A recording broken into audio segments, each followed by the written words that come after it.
Simple and எலகண்டான wall look wall moulding தான் போலாங்கிறத வைஸாக சூஸ் பண்ண தெரிஞ்சவங்களுக்கு அதுக்கு எந்த மெட்டீரியல் போகிறதுங்கிறது ரொம்ப கன்ஃபியூஷனாக இருக்கா?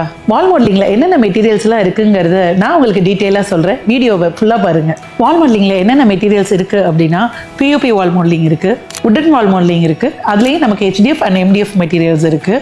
அடுத்து WPC and PVC wall modelling இருக்குது. பியூபி வால் மாடலிங்கில் நம்ம டிசைன்ஸ் கஸ்டமைஸ் பண்ணிக்கலாம். இந்த மெட்டீரியலில் உள்ள ட்ராபேக்கே இது வந்து ஸ்ட்ராங்காகவும் இருக்காது, அதே மாதிரி மாய்ஸ்சர் ப்ரூஃபாகவும் இருக்காது. உட்டன் வால் மாடலிங்ல HDF அண்ட் MDF ரெண்டு மெட்டீரியல் இருக்கு. இந்த ரெண்டு மெட்டீரியலுமே ஸ்மூத்தா தான் இருக்கும். ஆனா நாளடைவில் இது பிரேக் ஆகிறதுக்கான அதிக வாய்ப்பு இருக்கு. இது வுட் மெட்டீரியல் அப்படிங்கிறதுனால நீங்க மாய்ஸ்சர் ப்ரூஃப் அந்த அளவுக்கு எதிர்பார்க்க முடியாது. அடுத்தது வந்து WPC and PVC wall modelling. PVC wall modelling அப்படிங்கிறது நமக்கு பிரைஸ் வைஸ் ரொம்ப சீப்பா இருக்கும்.